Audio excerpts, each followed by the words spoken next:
زکوٰۃ آپ اپنے اصول جن سے آپ آئے ہیں، آپ کی والدہ محترمہ ہیں، والد صاحب ہیں، دادا دادی اوپر تک نانا نانی جتنے بھی ہیں، انہیں آپ اصول کہتے ہیں، یہ آپ کی اصل ہیں، ان میں سے آپ کسی کو بھی زکوٰۃ نہیں دے سکتے۔ اسی ترتیب کے ساتھ چلنا ہے۔ ماں باپ، دادا دادی، نانا نانی، ان سے جو الگ ہیں، چچا ہیں، پھوپھی ہیں، تایا ہیں، جو دوسری شاخیں ہیں، انہیں دے سکتے ہیں اگر وہ مستحق زکوٰۃ ہیں تو، صاحب نصاب نہیں ہے تو۔ اصول کو بھی نہیں دے سکتے، اصول کی سمجھ آ گئی نا، ماں باپ اور اوپر تک جتنے بھی رشتے ہیں۔ اب فروع جو آپ سے جو ہے وارد ہوئے ہیں، آپ کی جو اولاد ہے، آپ کا بیٹا ہے، آپ کی بیٹی ہے، آگے ان کی جو اولادیں ہیں، پوتے ہیں، پوتیاں ہیں، نواسے ہیں، نواسیاں ہیں، نیچے تک جتنا جہاں تک آپ پہنچ جائیں گے، ان کو بھی آپ زکوٰۃ ادا نہیں کر سکتے۔ اور تیسرا رشتہ، خامند بیوی کو زکوٰۃ نہیں دے سکتا، بیوی خامند کو زکوٰۃ نہیں دے سکتی۔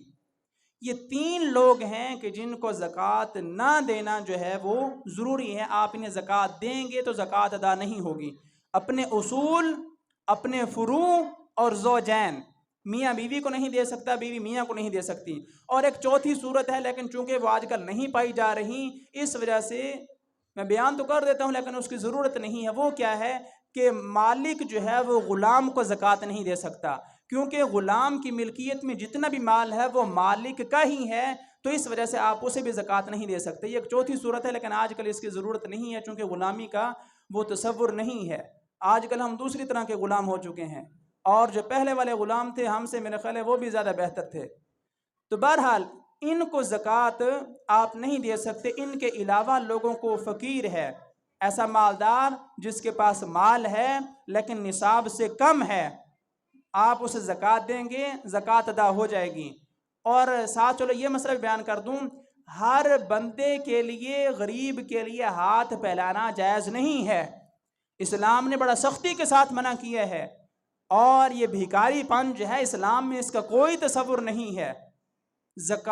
بھیک مانگنے کے لیے، ہاتھ پھیلانے کے لیے جو حد بیان کی گئی ہے وہ یہ ہے کہ اس بندے کے پاس ایک وقت کا کھانا نہ ہو، یعنی صبح کا ہے شام کا نہیں ہے، شام کا ہے صبح کا نہیں ہے، وہ صبح کا کھانا کھا کے شام کے لیے جو ہے وہ طلب کر سکتا ہے، مانگ سکتا ہے۔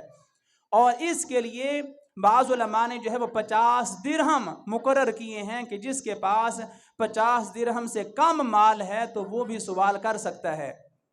اور آج کل جو گداگری کا ماحول ہے کہ رمضان مبارک میں زکوٰۃ اور فطرانہ اور عشر لینے کے لیے جو ہے وہ پوری فوج جو ہے وہ چل پڑتی ہے، اگر وہ صرف مال سمیٹنے کے لیے آ رہی ہیں تو اسلام میں ان کا یہ مال حاصل کرنا حرام ہے۔ اور حدیث پاک میں فرمایا گیا کہ قیامت کے دن ایسے لوگوں کے چہروں پر جو ہے وہ گوشت نہیں ہوگا، ایسے لوگوں کو اللہ کی نظر رحمت نصیب نہیں ہوگی۔